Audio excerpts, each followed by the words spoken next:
어떤 시어머니하고 이제 자녀들이 아들이 내외가 같이 살았어요. 근데 좀 부자였습니다.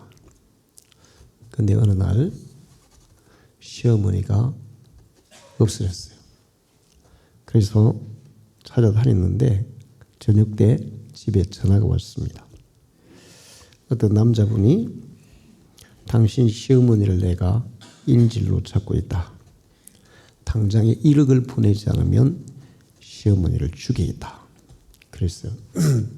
그랬더니 며느리가 그렇게만 해주신다면 너무 감사하죠.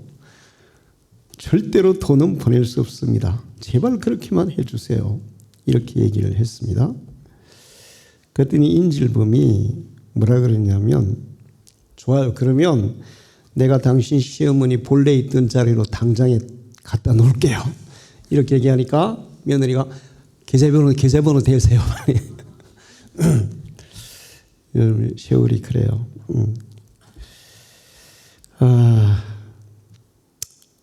어떤 일본의 어머니가 시장에 갔다 와 보니까 집에 불이 났어요.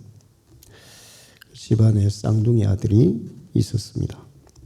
이제 갓 돌지는 쌍둥이 아들이 있었는데 불이 막 세차게 타올랐어요. 아무도 안에 들어갈 수 없는 상황이에요. 근데 어머니가 불길을 들고 집안으로 달려갔어요.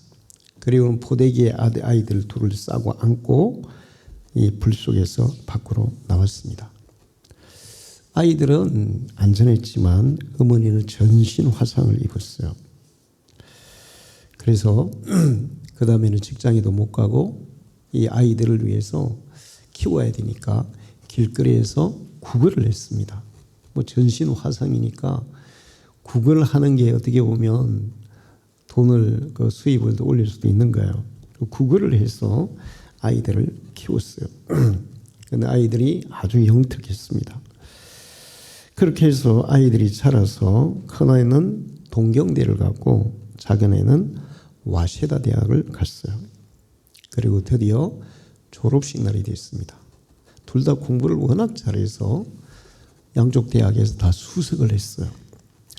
그 이제 졸업식 날 부모님들을 초청했는데 이 두 아들의 그 아버지는 어떻게 되는지는 모르겠어요. 어머니도 이제 초청을 한 거예요. 수석 졸업식이니까. 그래서 어머니가 먼저 동경대학 아들 졸업식장으로 갔습니다. 그래서 이제 이 들어가려고 하니까 수위가 완전히 거지꼴이잖아요. 거지로 이렇게 구걸을 하면서 살았으니까 이 졸업식장에 당신 같은 거지는 못 들어갑니다. 안 됩니다. 그러면서 막 실랭이를 했어요. 그때 이제 큰아들이 혹시 어머니가 오시나 싶어가지고 밖에 나와보니까 어머니하고 수위가 막 실랭이 하고 있는 거예요. 근데 어머니를 딱 보는 순간에 부끄러운 거예요. 그래가지고 엄마가 아들을 봤습니다. 아들 그렇게 불렀더니 아들이 외면하면서 수위에게 저분 우리 엄마 아니에요. 그냥 내보내세요. 이렇게 한 거예요.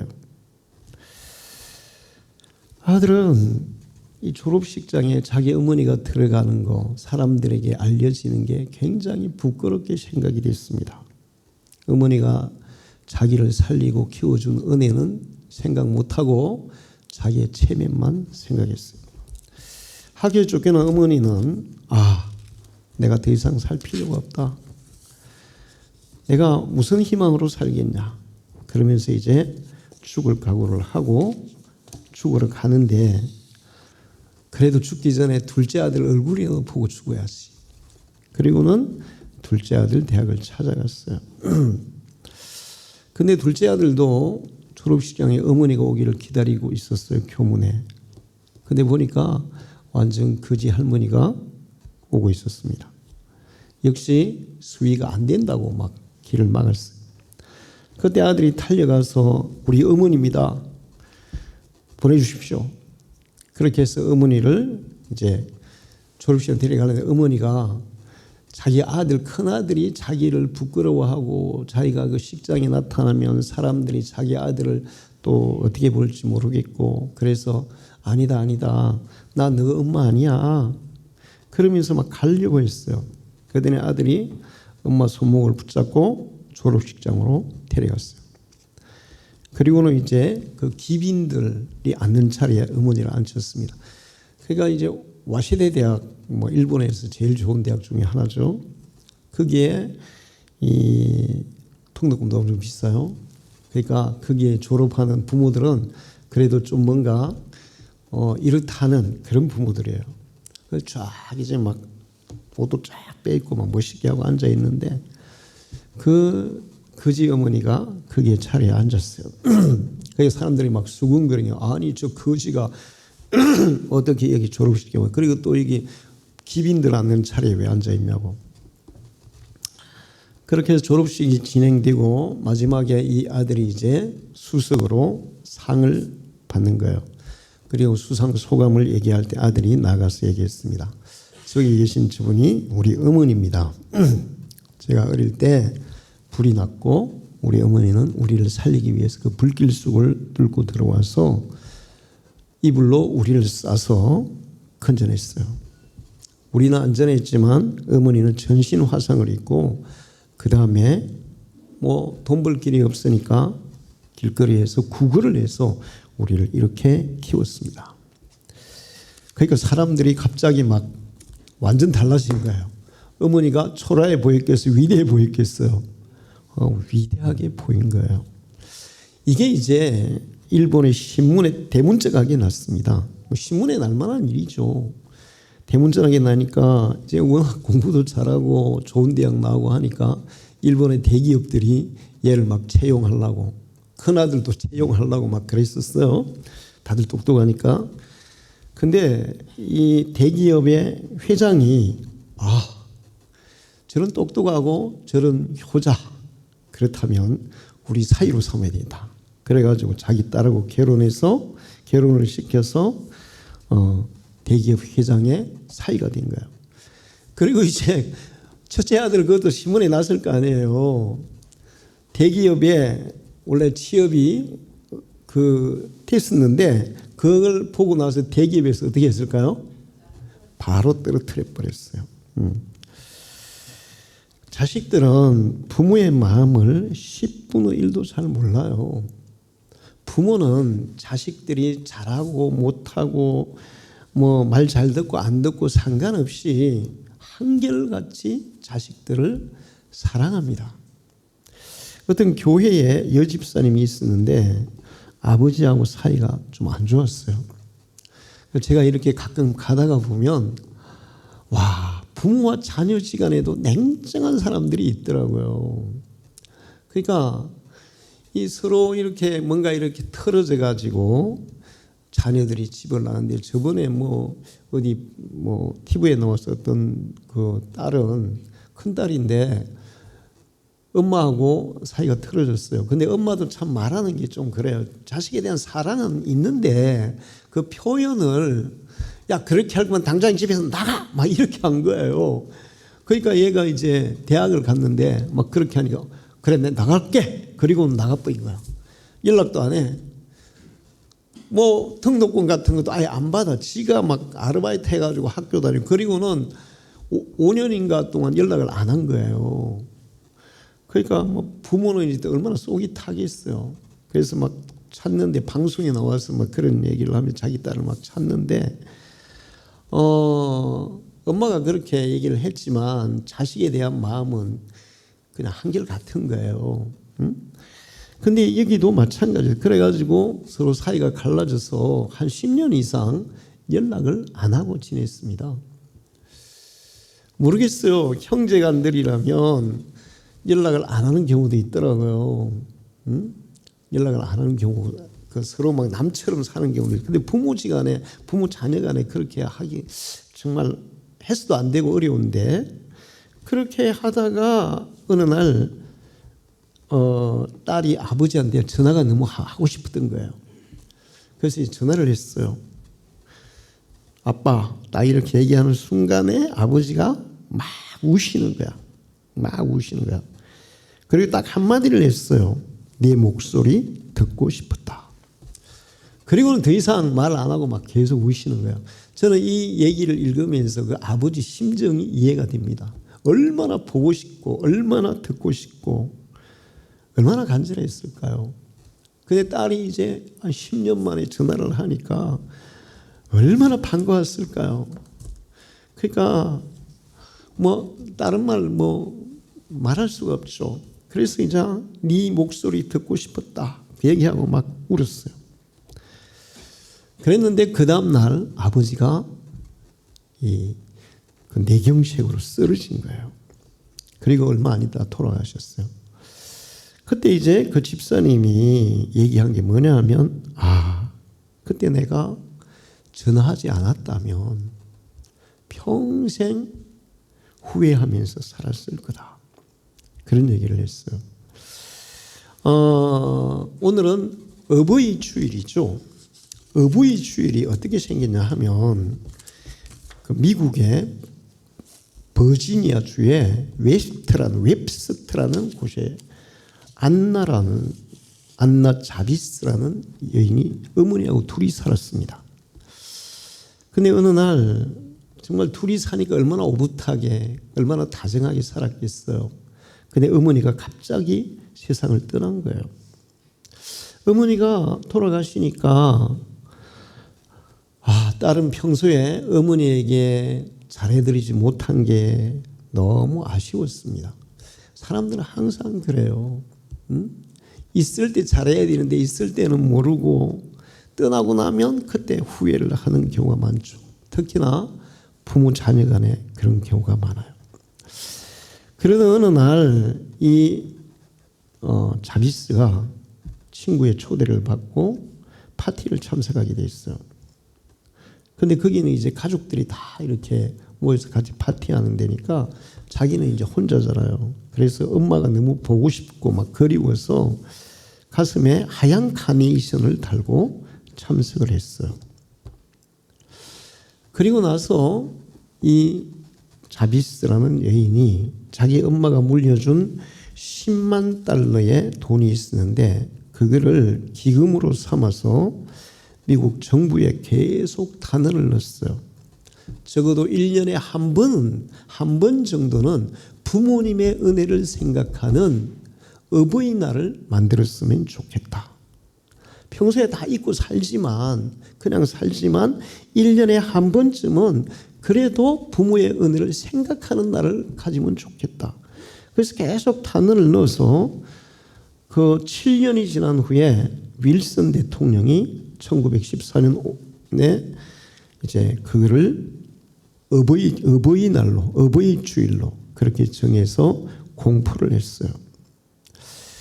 그리고 이날 부모님이 살아계신 사람은 가슴에 빨간 꽃을 달아드리고 부모님이 안 계신 사람은 자기 가슴에 하얀 꽃을 다는 그런 이제 전통이 생긴 거예요. 이렇게 해서 어버이날이 미국에서 만들어졌고 우리나라는 1956년에 국무회의에서 5월 8일을 어머니 날로 정했어요. 국무회의에서 국회에서 한 게 아니고 대통령과 이제 장관들이 모여서 그리고 1973년부터 어버이날로 개정을 했어요. 어버이날 5월 8일이죠. 그 5월 8일을 전후해서 교회에서는 어버이 주일로 지켜요.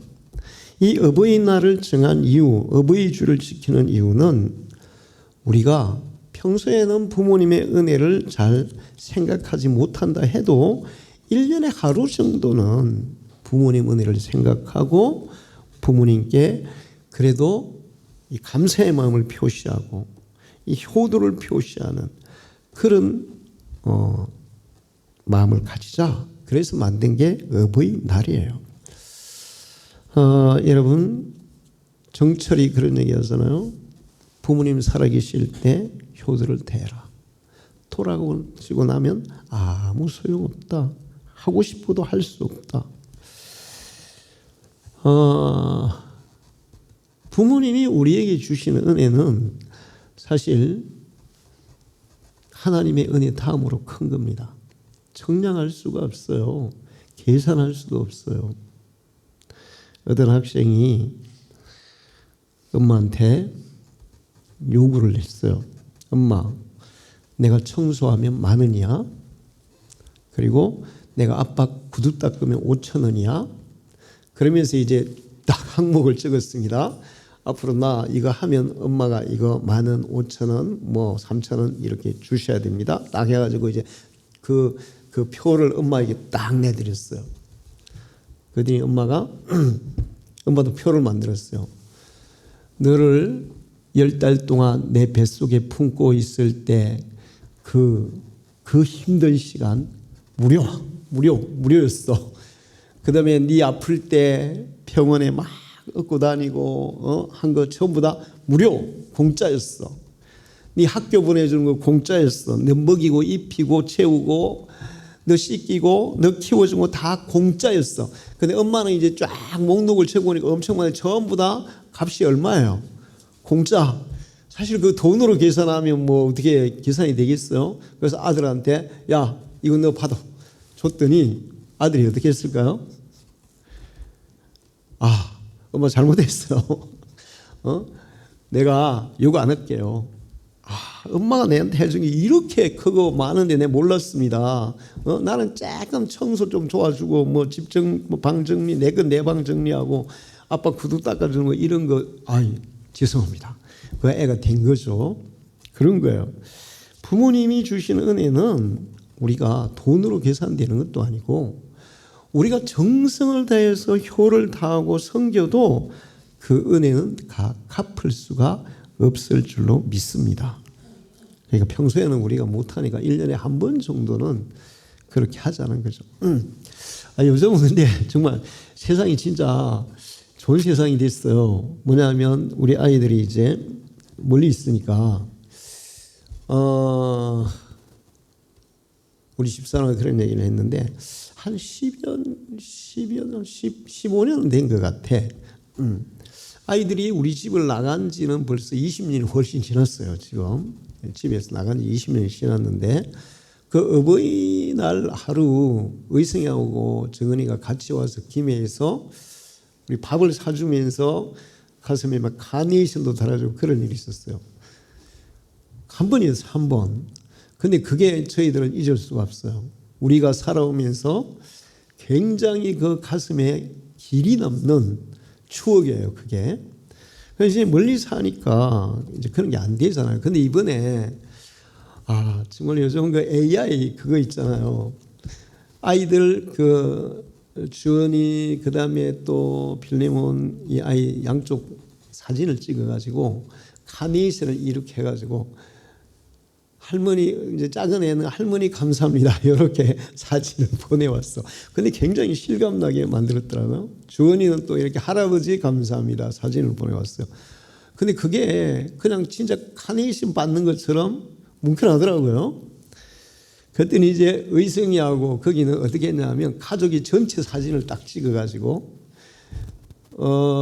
미나하고 그다음 며느리가 카네이션 이렇게 해가지고 할머니 할아버지 사랑합니다 이렇게 이제 딱 보내왔어. 근데 실제로 받는 것만큼 감동이었어요.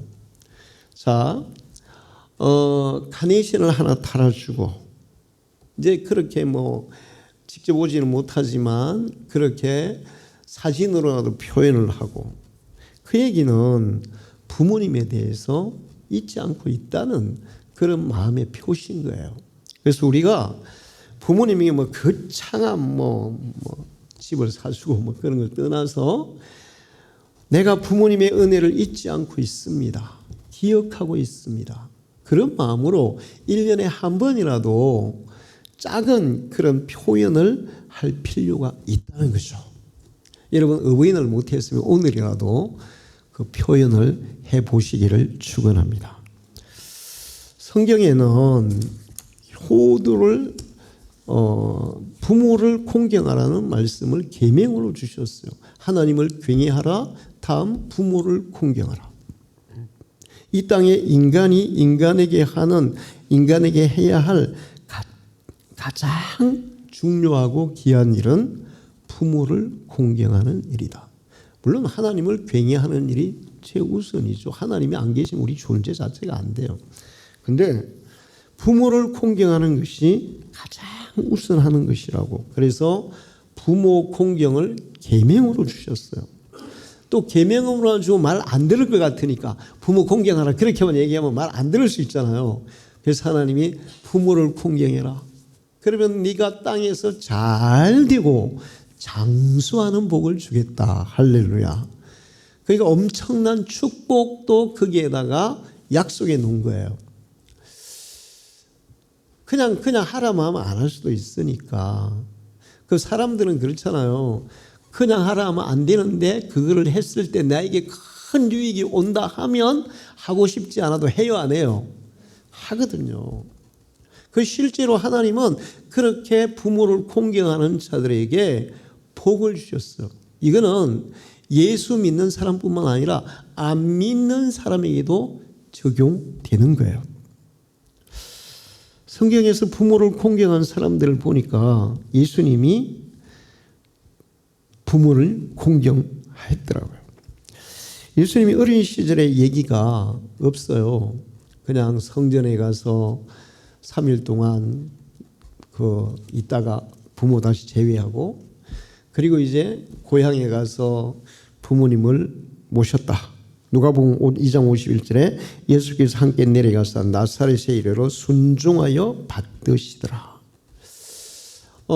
부모님을 순종하면서 부모님을 잘 받들었다. 그 아버지의 직업이 뭐였어요? 목수였죠, 목수.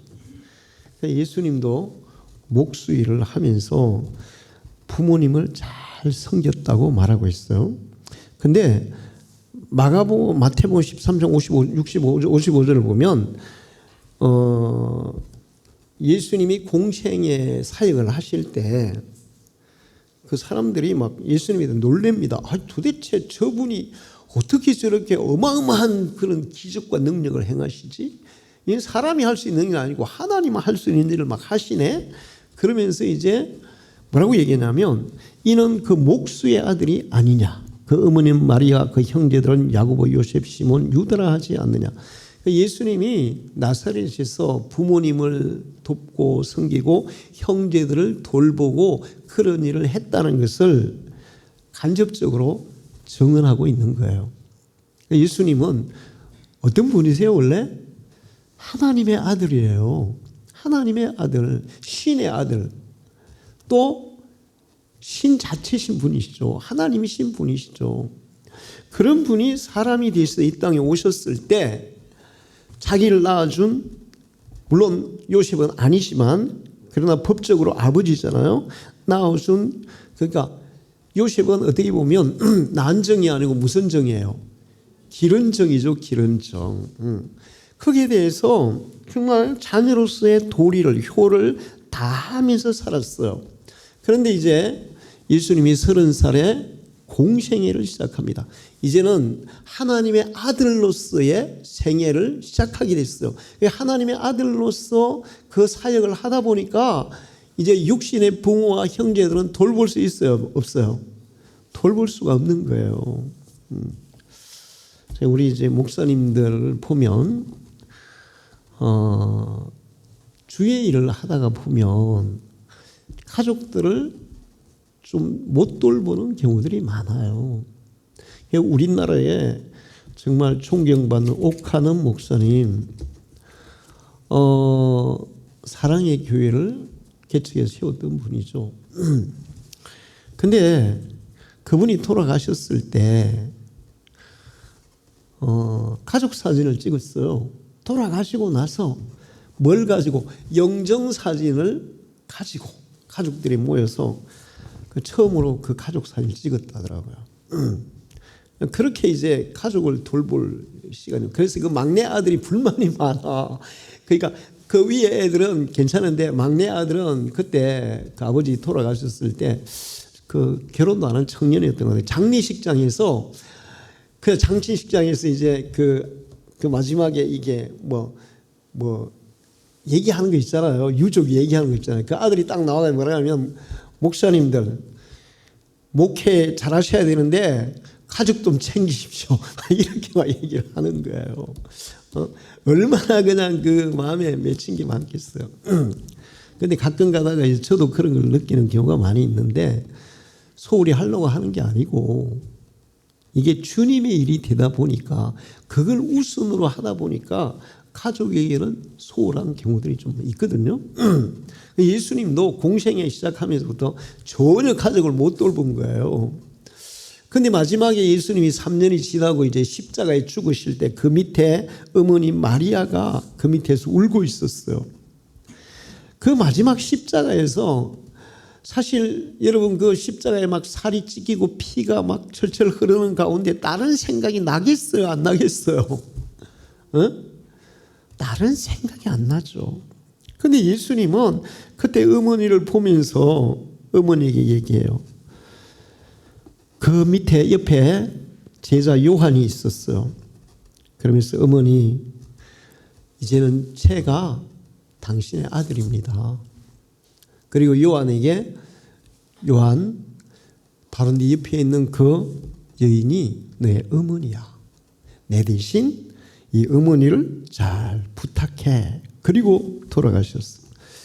제가 예수님이 이 말씀하실 때 아마 30살까지는 부모님을 잘 모셨지만 마지막 하나님의 아들로서의 사역 때문에 어머니를 잘 모시지 못했는데 마지막에 그 어머니가 보는 앞에서 십자가에서 막 그 처절한 죽음을 당할 때 어머니가 얼마나 가슴이 아프고 찢어질까 이걸 느꼈을 것 같아요. 사실 사람이 살면서 가장 고통스러운 건 뭘까요? 자녀가 먼저 죽는 거예요. 근데 그 아들이 죽는데 십자가에서 죄인이 아닌데도 불구하고 정말 모든 죄를 뒤집어 쓰고 죄인 중에 가장 큰 죄수들이 받는 십자가의 처절한 고통을 당하면서 죽어갈 때 그 엄마의 마음이 어땠겠어요? 예수님도 마리아의 마음을 아셨을 거예요. 그래서 마지막으로 그 고통 속에서도 어머니를 부탁하면서 돌아가셨어요. 예수님은 우리에게 네 부모를 공경하라. 그렇게 분명히 말씀하셨습니다. 네 부모를 공경하라. 마태복음 19장 19절에 네 부모를 공경하라. 네 이웃을 네 자신같이 사랑하라. 이렇게 말씀하셨어요. 예수님은 몸소 그 말씀을 실천하신 분인 줄로 믿습니다. 우리 예수 믿는 사람들은 이 목표가 뭐가 돼야 되냐면 예수님처럼 따라 사는 게 돼야 돼요. 할렐루야. 응? 예수를 이용해서 예수를 통해서 내 어떤 목적을 성취하기 위해서 믿는 게 아니고 사실은 예수님을 따라서 예수님처럼 살아가는 것이 목표가 돼서 사는 것이 진짜 그리스도인이야. 할렐루야. 응? 자, 그 다음에 또 아주 부모님께 효도를 다한 사람이 있는데 요셉이에요. 요셉. 17살의 형제들에 의해서 노예로 팔려갔어요. 하나님의 은혜로 이집트의 국무총리가 됐습니다. 그 정도 되면 이제 진짜 어떻게 우리 형제들이 나를 노예로 팔아먹을 수가 있어. 이것들 다음에 걸리기만 해봐. 다리 몽둥이 다 부는 죄를 줄 거야. 이런 마음 가질 수도 있잖아요. 요셉은 전혀 그렇지 않았어요. 형제들이 자기를 찾아왔을 때 다 용서하고 그들에게 먹을 걸 다 제공하고 아버지를 애국으로 오게 하라고. 그러면서 이제 아버지가 타고 올 수레도 보내고 아버지 옷도 보내고 뭐 좋은 귀한 선물도 보내면서 아버지를 이집트로 모시고 오라 그래요. 그렇게 해서 이제 야곱이 이집트로 내려갑니다. 이집트로 내려갈 때 창세기 46장 29절을 보면 요셉이 그의 수레를 갖추고 고센으로 올라가서 그의 아버지 이스라엘을 맞으며 그에게 보이고 그의 목을 어긋맞지 않고 얼마 동안 울매. 이럴 때 그 이제 요셉과 야곱이 헤어져서 있던 기간이 한 15년 정도 되거든요. 근데 그 15년 만에 그렇게 그리워하는 아버지를 만날 때 또 야곱은 그냥 자기가 가장 사랑하는 아들 죽은 줄 아는데 그 아들이 살아있는데 그 아들과 다시 재회했을 때 얼마나 감격이 컸겠어요. 그럴 때는 말이 나올까요, 안 나올까요? 말이 안 나오죠. 말이 안 나와요. 그래서 끌어안고 울고, 그리고 나서 이제 창세기 47장 12절을 보면 또 그의 아버지와 그의 형들과 그의 아버지의 온 집에 그 식구를 따라 먹을 것을 주어 복량하였더라.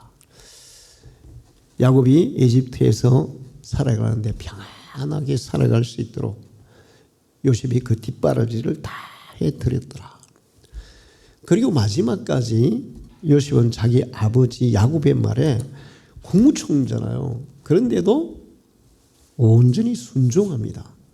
야곱이 마지막으로 요셉에게 부탁을 해요. 요셉아, 내가 죽거든 이 애굽에 장사하지 말고 고향 땅 가나안에 묻어다오.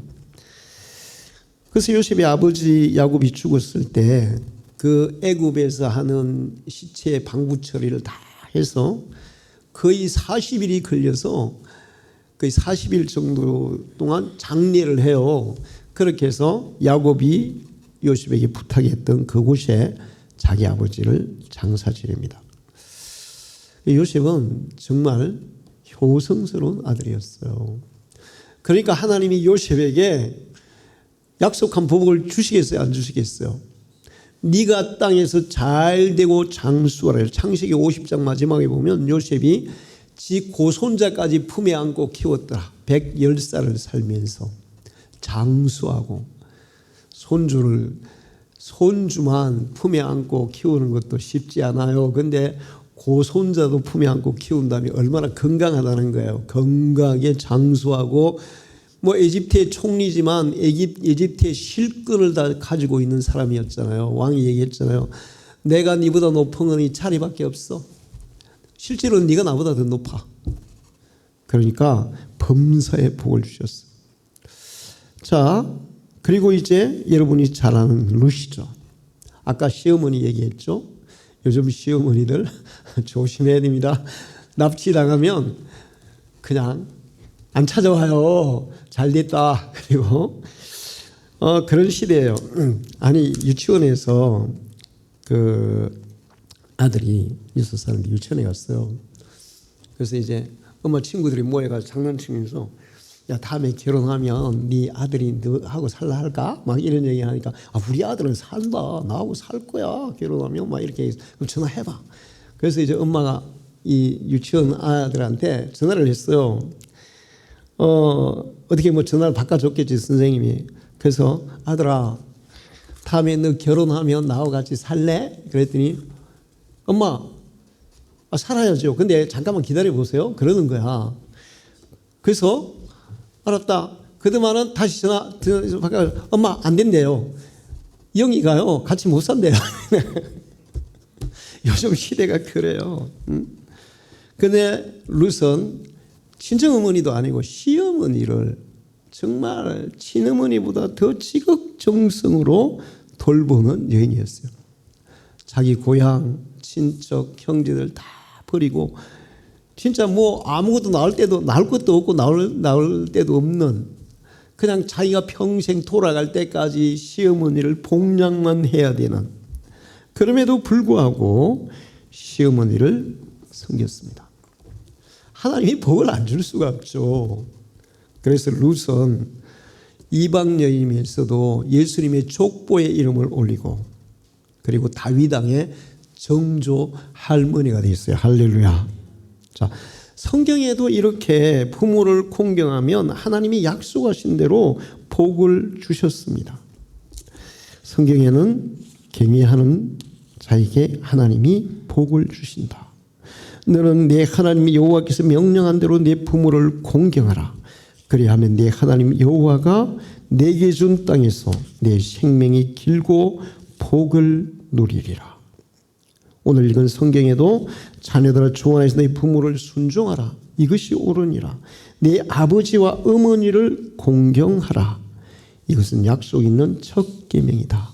네가 땅에서 잘되고 장수하려면 부모를 경외해야 된다. 설사 그게 아니더라 해도 부모를 공경하는 것은 당연한 것이다. 그렇게 말씀하고 있어요.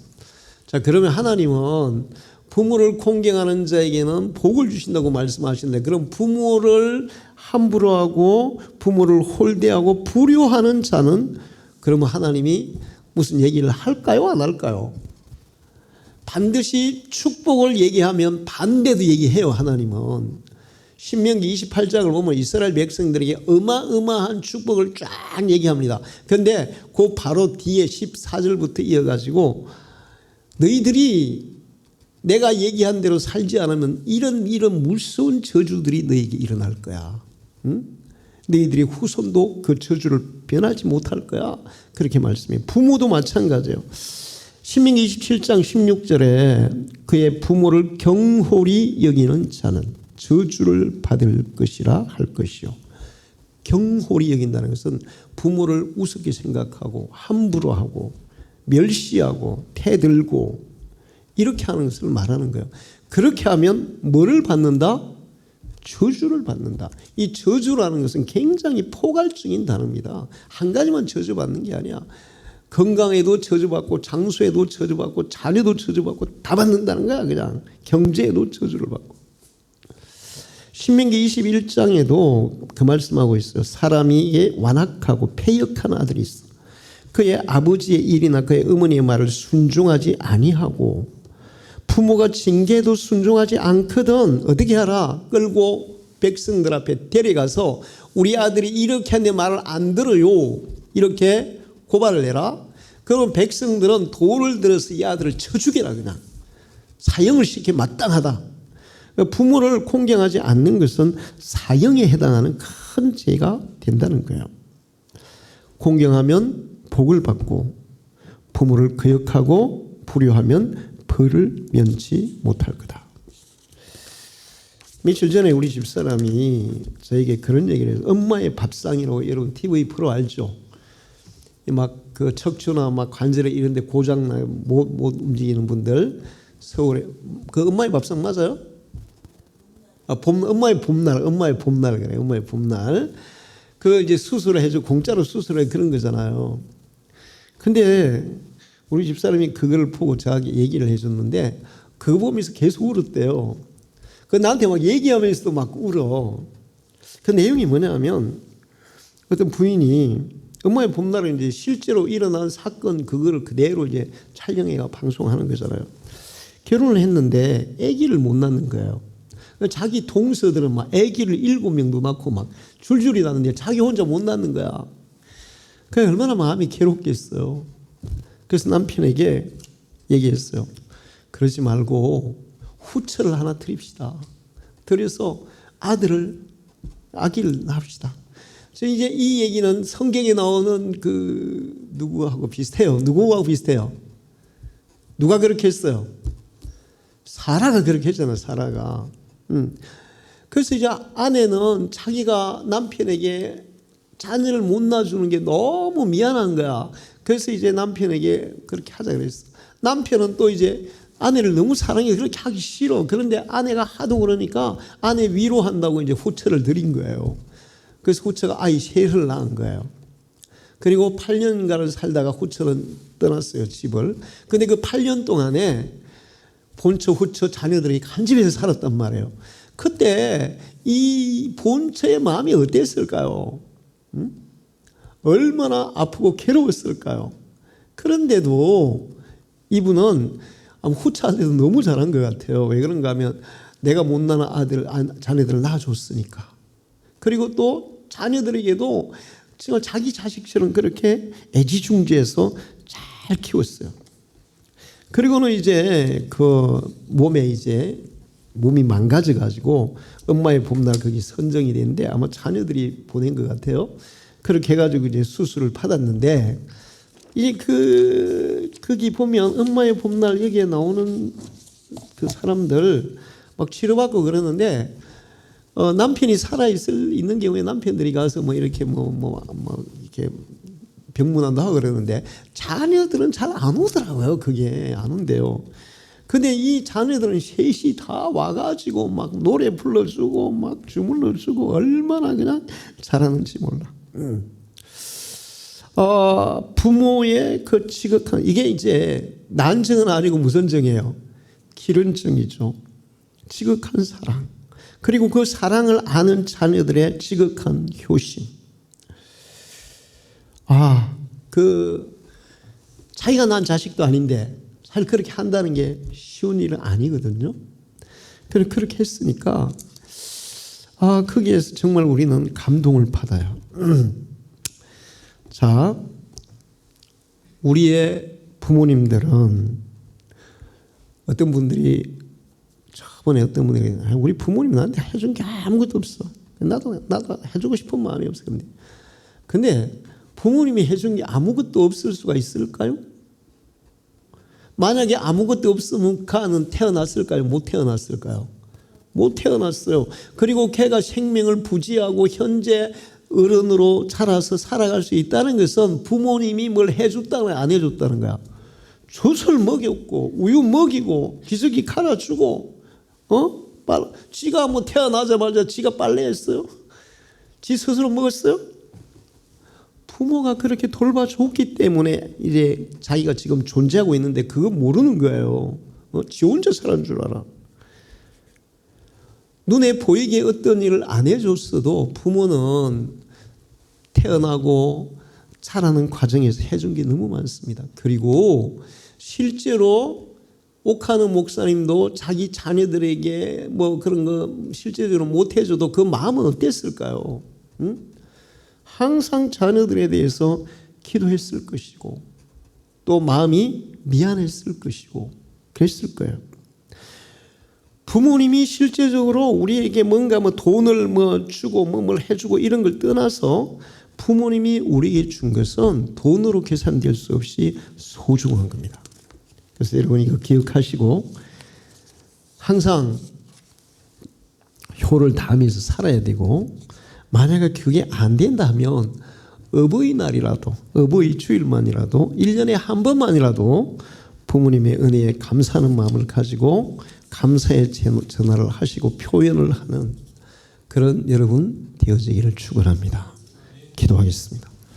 하나님 아버지 감사합니다. 오늘 어버이 주일을 맞이하여 우리의 귀한 말씀을 주셔서 감사합니다. 하나님이 주신 은혜는 우리가 무엇으로도 갚을 수가 없습니다. 부모님이 주신 은혜도 마찬가지입니다. 우리가 자라면서 뭔가를 알면서 부모님이 나에게 많은 것을 해주지 않았다고 불평하는데, 우리가 잉태되고 태어나고 우리가 우리 스스로 어떤 역할을 할 때까지 부모님의 도움이 없었다면, 부모님의 양육이 없었다면 우리는 존재할 수 없었다는 사실을 기억하게 해 주옵소서. 부모님이 주신 은혜는 우리가 청량할 수 없음을 믿습니다. 이 사실을 알고 평소에 주의 말씀대로 효를 다하고 부모를 잘 공경하고 순종하며 살아가는 우리 모든 성도들이 되게 해주시고, 우리 자녀들로 인하여서 부모님의 마음이 더 기쁘고 남은 인생이 더 평안하고 즐거운 그런 삶이 되도록 축복해 주시옵소서.